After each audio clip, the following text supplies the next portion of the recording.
Welcome to Kiss the Reviews. I'm Armando. That's Corey. And today we're doing 2022's Don't Worry, Darling. Before we get started, if you want to follow me or Corey on Twitter, you could follow me at Junior D's. You could follow Corey at Corey_idol. And if you want to follow the show, you could follow the show on Twitter and Instagram at Kiss the Reviews. So let's dive right into this movie. Don't Worry, Darling stars Florence Pugh as Alice, Harry Styles as Jack, Chris Pine as Frank, Olivia Wilde as Bunny, Gemma Chan as Shelley, and a couple of things. First of all, I was surprised. I didn't know Nick Kroll was in this movie. I know he's neither did I. He's in it. I mean, he's in the whole movie, but he's in it for little bits here and there. But I love Nick Kroll, just period. If you couldn't tell from past reviews and the clips that we've used from Big Mouth, I love Nick Kroll. I really like Nick Kroll as a serious actor. Oh, yeah. The one thing this movie taught me more than anything is that all of the men were fantastic and all of the women were shit. Because I'm a man and that's the way things are supposed to be. That's how I think. No, Nick Kroll was fantastic. The whole cast really did a good job. There's a scene or two where it was just like, oh, yeah, like you couldn't capture it today. Yeah, like you just didn't have it on that day. But the majority of this film is very well acted. Yeah. I will say this is my impression of Olivia Wilde behind the camera. Literally for every take. Ready? All right, everybody quiet on set. And action. Oh, and cut. Next. The cinematography in this film was clearly done by somebody that loves the smell of their own farts. Hell yes. I have seen some directors that wanted to show off. This was absurd. Yeah. No, I listen, I get it.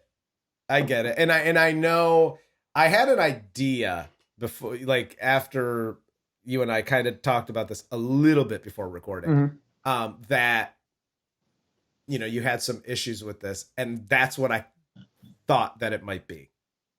So, but she sacrifices plot in order to show off her skills as a director. And as a writer, I can't abide by that. Yeah, but I don't think most people notice those things. Well, that's why they pay us to do this. I know. I'm just saying. I don't think. I don't know, Margot. That's why we're here. All right. Well, let's jump into this. So this movie opens with three couples. They're drinking, having a good old time. Back in the good old 50s, where drinking while pregnant was like good time Charlie fun. After the party, Jack and Alice drive drunk in circles as they go home. And the next morning, Alice makes Jack breakfast before work. And I have an issue here because they show, you know, it's the 1950s and the wives stay home and the men work at some mysterious secret, you know, bunker, whatever the fuck. And there's all these rules that you can't blah, blah, blah. I don't care if you're a man and you stay home and cook and clean like Corey. I don't care if you're a woman who does it. But eventually, you have to get good at it. If that's all you do every day, you got to get good at it. Alice here literally burns the bacon she burns everything she takes out of the oven. She's like, yep, that looks good. That's done. That fucking chicken's burnt. And it's got to be dry. One of the most disturbing scenes in this entire movie is her marinating a steak. If you're a certain age, that was probably how you grew up. I'm 90% sure that's how my mom marinated every steak. Just some weird, like, Italian dressing fucking glop on it and spin it around a couple times with whatever was on your fingers, because we don't wash hands, and then cook that bitch. So Jack works at the mysterious company named Victory, and all the men in this community do. And every day the men go to work, their wives stay home, do housework, and go to ballet class, apparently, with Shelley as their teacher. And so after getting home from work one day, Jack decides to eat the fuck out of Alice's downstairs apartment.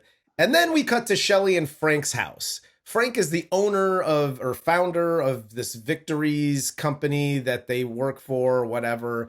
And from the beginning of this party, it's already shaping up to be a little bit culty. And Margaret obviously realizes this already because she starts to speak up. She says that they shouldn't be there. She's acting all weird and funny. And I got a quick don't do that. Don't do that, it's not good for you. Hi, everybody that works for companies or you belong to a church or some sort of group.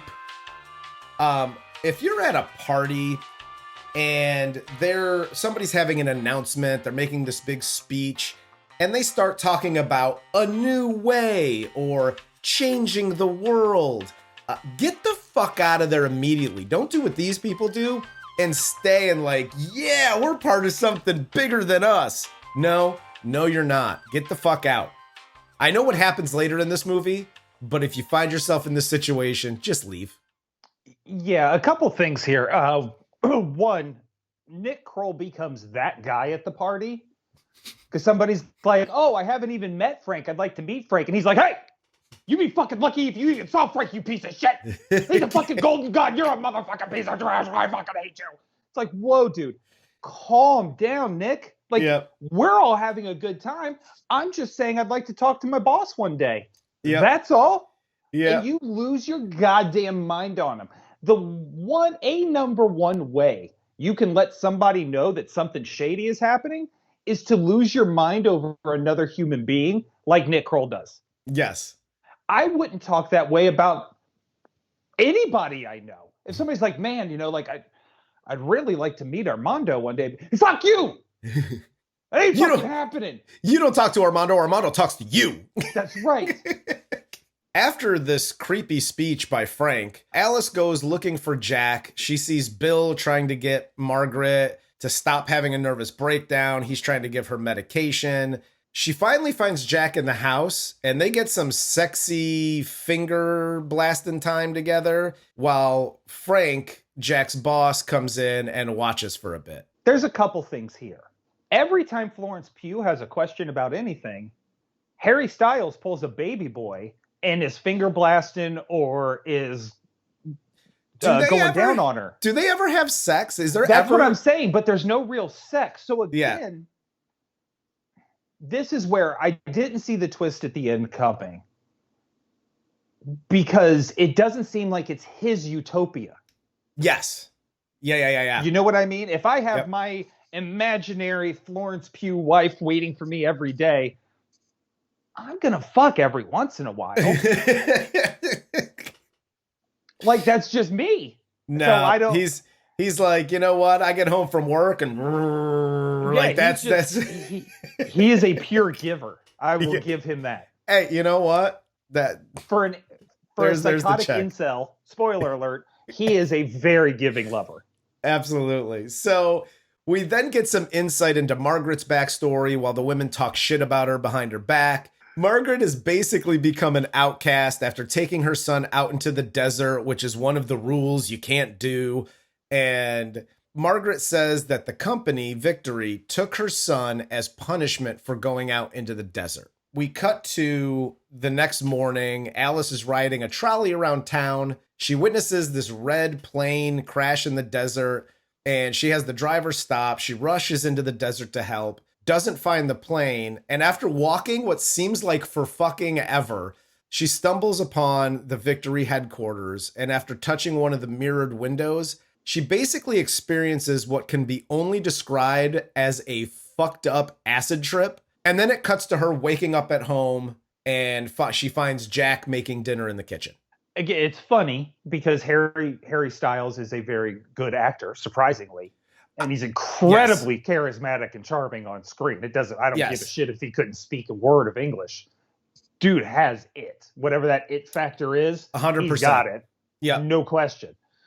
So it's funny, he's like, oh, the mashed potatoes, and he's using the decanter and trying to just smash like raw potato up. Ha ha ha. But again, I'm lost at this point, but not in a good way.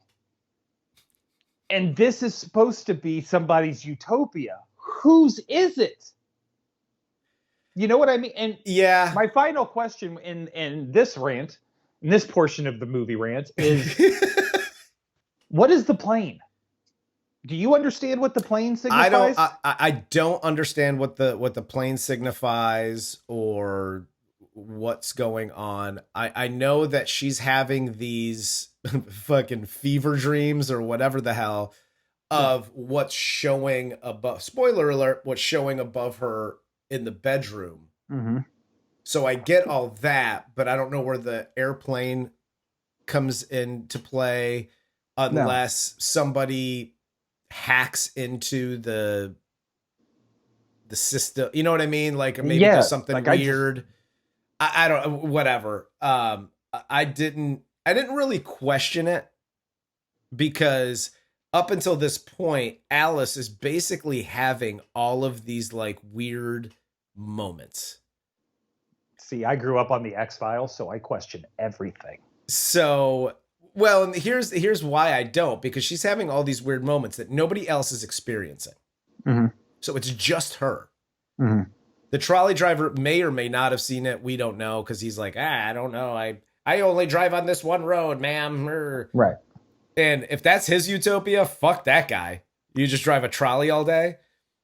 So I get your point here, but like, I think it's just her, and I don't know if her little fucking system shit is a little buggy, but for some reason it's shit, and it might be just her brain trying to wake her up. Kind of how I took that. So fair enough. The next morning while cleaning, she experiences some weird shit as her window almost crushes her. Margaret calls and tells her that she knows what she's feeling and experiencing.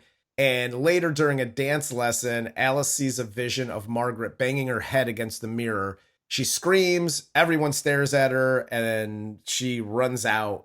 She's now basically becoming Margaret and starting to go down that road of becoming the outcast. Yes, she's totally unraveling, and she's noticing all the little differences. And she's trying very hard to come back in. Cool. This is a good shot. I know this is listen, I get where you're coming from, but I'm plot wise, throw the directing out. Plot wise, acting wise, like I'm bought in now. I dig the cool effects here. With like the window smashing her, like or pushing her up against the wall. Margaret banging her head up against the mirror. Like all this stuff is really cool. And for me, I'm kind of in it for kind of what's going on. You know what I mean? I'm in it for the plot. There's obviously some things, some shots and some different stuff that I'm like, whatever. But right now I'm totally in it for the plot. No, I still want to see where the movie's going, obviously. But much like the plane, I'm like, looking back on it now, why is Margaret is that just her interpreting herself becoming Margaret? What is that scene? What purpose does Margaret serve in that scene? Mimicking her, walking to, like, again, if that's her visualizing her becoming Margaret, fine. But you got to do a better job explaining that, because to me it's just like, okay, cool. Here's a visual effect of me and Margaret doing pantomime. Dope. Dope. Again, you're showing that you are a very talented director, but I don't understand what that means with the plot. I already know she's going the same route as Margaret because I'm watching the movie. Yeah. If you don't expect people, if you treat your audience like they're dumb, they're going to be dumb. Expect us to have a little intelligence and force us to pay attention to the movie. I'm paying attention to the movie, and I still don't know what the fuck this is. I don't know what the fuck that plane is. Yeah. No, That I get is you. incredibly frustrating. And even at the end, when I do find out what happens, I have still so many questions about these scenes. After this, ballet class, whatever, she runs back to their neighborhood. She sees Margaret slit her throat and fall from the roof of her house. Alice is dragged away by strange men in red jumpsuits before she can get to Margaret. Alice explains what happened to Jack, but Jack totally dismisses it, saying Margaret fell while cleaning the windows, the windows on her roof, and she is getting stitches at the hospital, and they continue to argue about what victory does. And Jack pulls a Michael Corleone here, which I kind of love, like the don't ask me about my business kind of thing. Yeah. And it works and it fits because we're in this like 1950s fucking mode. And you kind of get, and you brought up the X-Files, you kind of get like an X-Files-y Area 51 kind of feeling about what it is they're doing at work. So yeah, I mean, look, you're right there with them. 1950s deserts, top secret projects. Yeah. With a victory project as the title. Yeah. It screams some sort of nuclear atomic age testing. Yes. Great. That's cool. I love that motif and that backdrop and everything else. Alice continues to hallucinate. She tries to kill herself by wrapping her face in saran wrap, and then Dr. Collins comes to visit to check her out. He corroborates Jack's story about Margaret, and then he prescribes some drugs to keep her relaxed. And I got a quick don't do that for you. Don't do that, it's not good for you. Hi, everybody. I know when you're going crazy, you're kind of the last to find out. But if they barely talk to you, if somebody brings in a doctor who's literally just like, everything's going okay, huh? Here's a ton of prescription medication to drug you. Just how about you wait a beat on that? Kind of do what Alice does here. Like, I think we're good. Like, I'm good. I just haven't had an episode. Feel it out. Go to somebody else. Get a second opinion. Don't immediately because with Margaret, it's like, oh no, you figured out what's going on here? Cool. Here's a fistful of pills. Just suck these down, sweetheart. Like, whoa, let's settle the fuck down. You were right. The doctor, who is played by a fantastic actor, if you haven't ever seen Veep, yes, he plays a great character on Veep. That just launched his career. But any doctor that acts and looks that nefarious, I don't want anything to do with you. And if you're that condescending in the 1950s, you know what I mean? Like, oh, I'm here to prescribe drugs to a woman because she's having hysterical fits. I don't care if it's the 50s, the 40s, the fucking 1800s. If you condescend to my wife in my house, I am going to fuck you up. Yes. End of the discussion. You Absolutely. just don't like that. There's especially, a certain way you talk to people in their own home. Especially looking the way you do. I'm not saying, but you look a little Nazi-ish. Can we just fucking get that out of the goddamn way with the glasses and the thing and and the haircut and all that shit? You just fucking slow your roll, guy. Get the fuck out of my house. And at this point, it should be very obvious, at least it was to me, what exactly is going on here. All of the people in power are men. All of the women are subservient. Anytime they have a problem, it's just dismissed, ignored, or piled on with pills. Margaret says there's something not right. She's all of a sudden gone missing completely. They won't even pretend like she fell down and hurt herself. Bitch, I saw her cut her throat. You were right. How is that? Be better. If you are going to put together and string together some kind of intricate technological lie, be good at lying. I will agree with you there. The one requirement to be a part of the big lie is to be good at the lie. Yes. Absolutely. It's just ridiculous. Yeah. After this, we cut to a party for the Victory Company, and Alice continues losing her mind. She begs Jack to take her home, to which he refuses. Frank then gives another weird culty speech and gives Jack a promotion to the senior advisory board in front of everyone. And afterwards, Alice has a breakdown in the bathroom and is confronted by Bunny. Alice attempts to explain everything to her, but Bunny gets pissed and tells Alex that she's trying to ruin everything for everyone. And Bunny tells her that she sounds just like Margaret here. And so is Chris Pine punishing Harry Styles here? So is that why he's making him dance and dance and dance and dance? Because he already knows that Florence Pugh went into the desert, and it's like, hey, Jack, control your shit better. Your woman's getting out of hand. Now dance for me. So that's what I pulled away from it. Two things. One, oh, you're getting a promotion, blah, blah, blah, part of the advisory. Like, he's giving him a bigger position in this simulation or whatever. Yeah.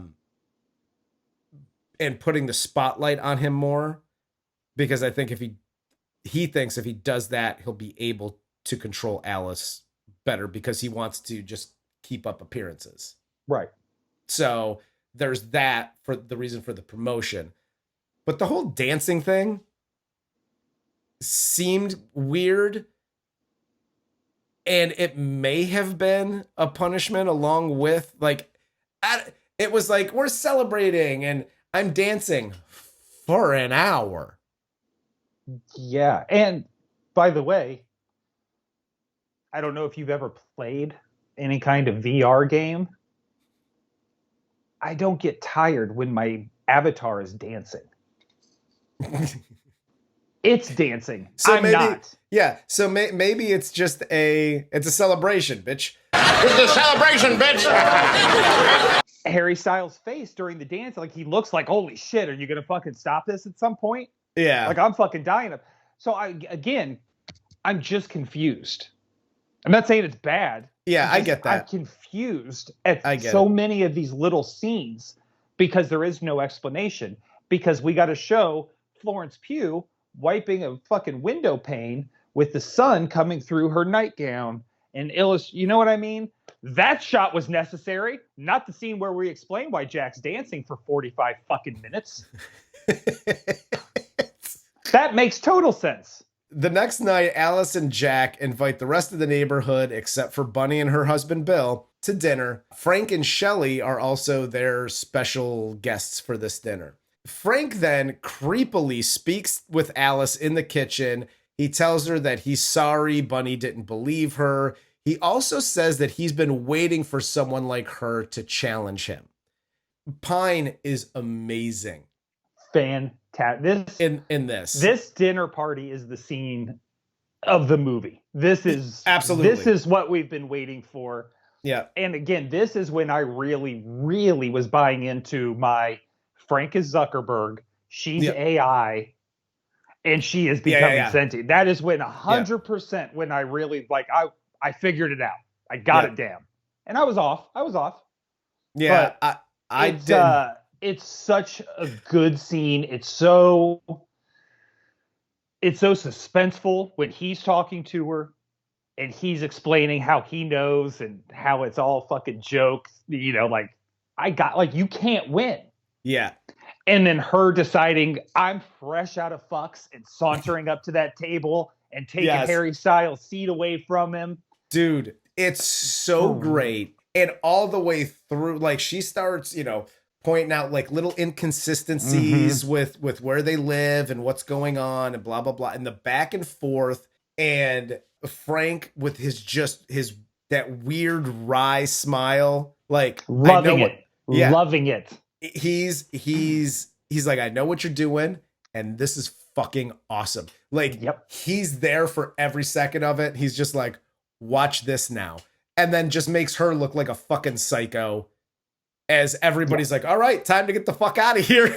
Which, by the way, fuck Zuckerberg and AI and all this shit. Like, that shit happens at a real life dinner party where somebody starts to go, you know, you get the crazy friend who's into conspiracy theories, who starts fucking going off a little too hard, you know? Yeah. And they kind of just get off the rails a little bit. And everybody at the dinner table's like, can I just finish this drink and we'll get the fuck out of here? No, this entire great. scene at the dinner table was well written, well acted, well directed. Yep. Everything about this scene was perfect. And I even like how she wasn't able to come right out and blow it all up. Like, she's got him thinking all for a couple seconds. Yep. But she doesn't know enough yet to actually take it to the next level of questioning that would be required to start really exposing it. And that's where he comes in and starts coming back with his arguments and going against him or going against Alice and everything she's been saying. This was so well thought out. Yes. It's just a great movie scene. It's a great scene on film. 100%. After everybody leaves, we get the Jack and Alice, the husband and wife, having the conversation after shit goes horribly wrong at a dinner party that you just threw.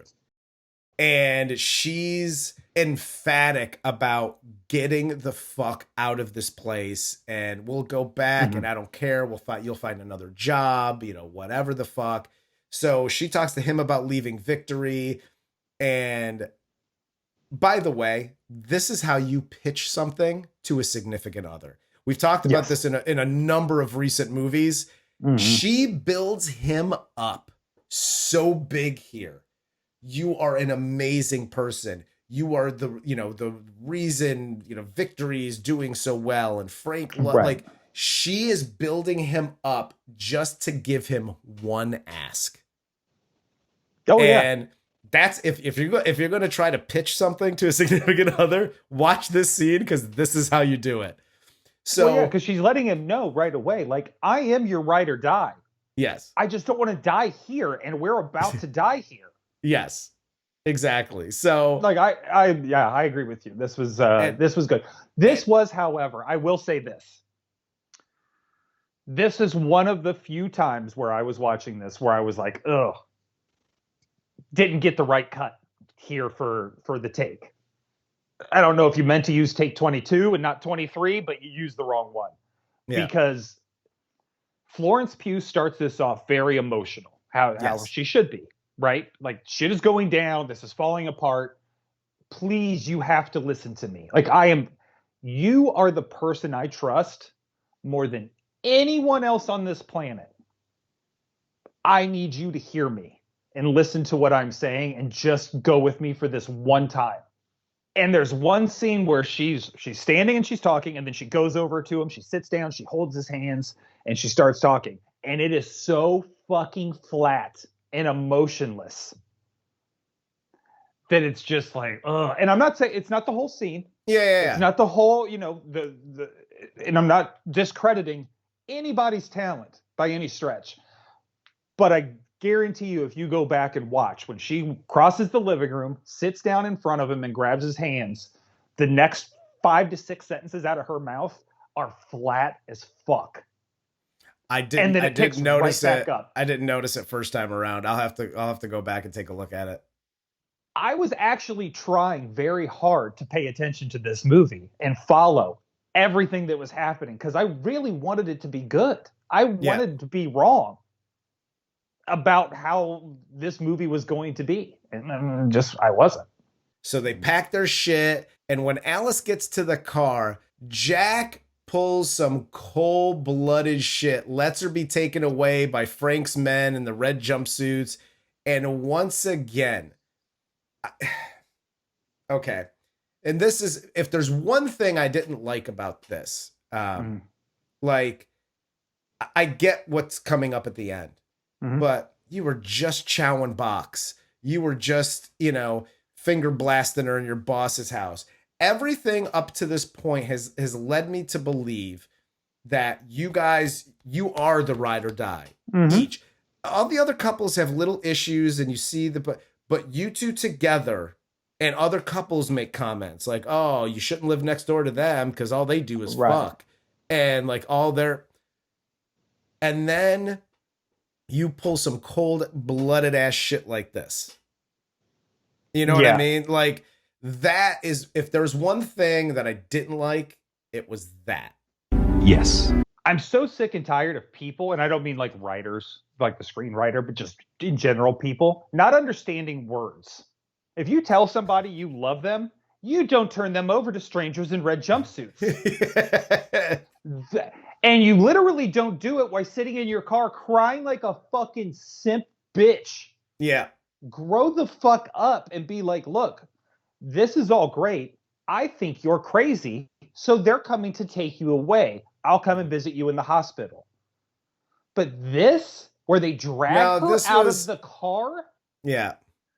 Dude, you can't even like somebody and allow that to happen to them, let alone love them. So we then cut to Dr. Collins giving Alice electroshock therapy, and she starts seeing visions of herself in like this other world as a present day surgeon who lives with an unemployed loser Jack. And apparently they're a poor, which is something that I didn't get. I'm like, you're a surgeon. She had to be young and just out of like med school. It had to be something like that because I was like, you're a surgeon. It's 2022. You ain't making $17 an hour. Like, but you're still a poor. Cool, whatever. Yeah. But you know, somebody somewhere was like, I had to pay my student loan bills, and you should have to too, piece of shit.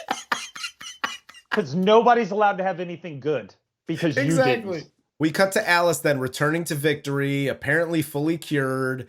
Everything seems like it's back to normal. However, Alice continues to have these hallucinations and flashbacks or flash forwards or whatever the hell they are. And Alice later remembers everything.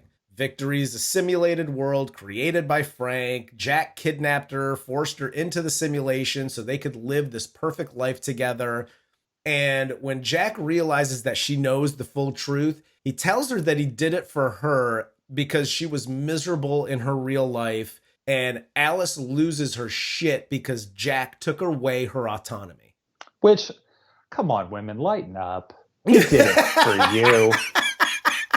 We did it for you. This is for you. Hell yes. This is pretty, again, this is where the movie's going. Was it is obvious? You know, with the fucking eyes open and bed sores and you're chained to the bed in this virtual reality. No, I did not see that coming. I won't even pretend to say I did. Yeah. Him, you know, having to log out every day because that's what's safe. And he has to go to work to pay for this. And then he comes, you know, and she's just in it 24/7. I don't know, man. Like, it's just, again, we talked about this with Baby Boy. Baby Boy was so good because it had a message, but it didn't need to bludgeon me over the fucking men. Some men are bad. I've seen the fucking movies. I've seen the TV shows. Pick, I don't know, the last 300 fucking movies or TV shows that have come out directed by a woman or written by a woman. I get it. I'm a fucking piece of shit. I am also not the person you need to watch this movie.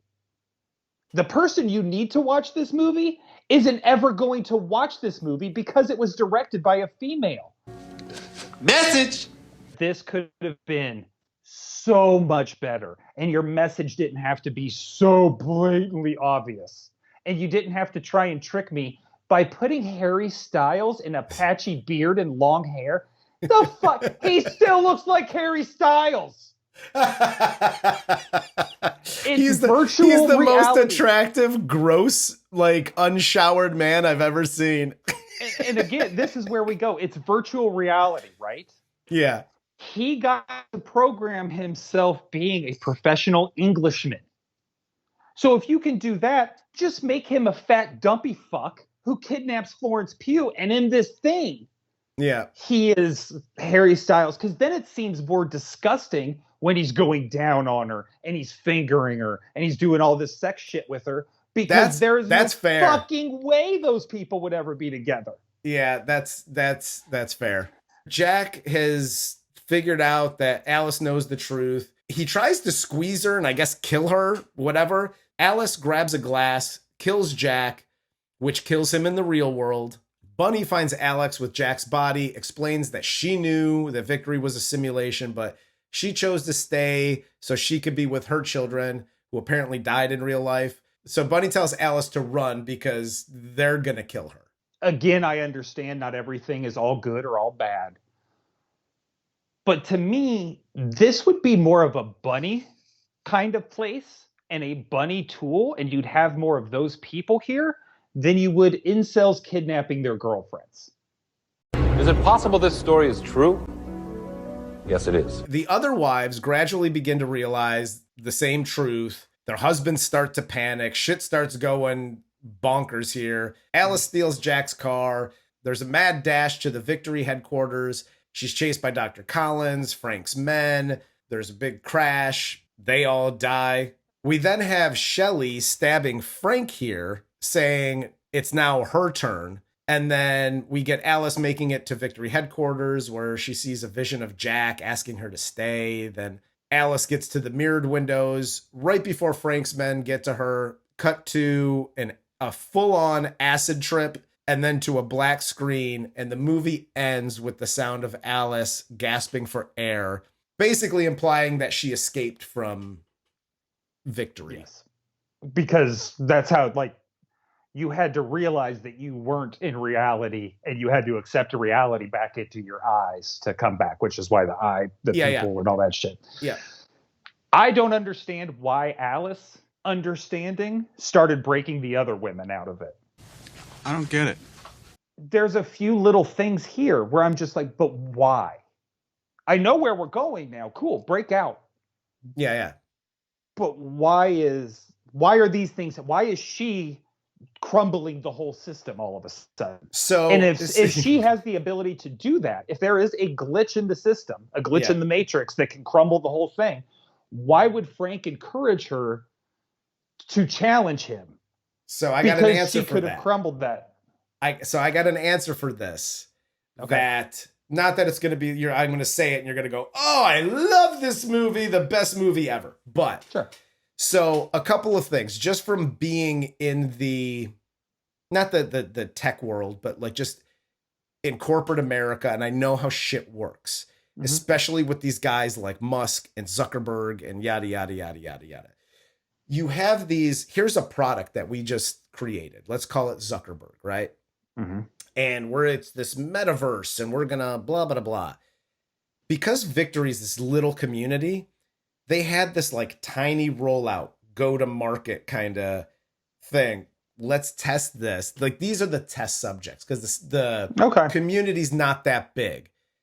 Frank loves that Alice is pushing the capability of this because program. He's a programmer, so he's got he naturally wants to test it. He's the Zuckerberg, and he loves that there's somebody like just pushing that boundary. So now he can code or do whatever the hell he has to do out in the real world to make this more realistic, to make it better, to, so that you don't know you're in here.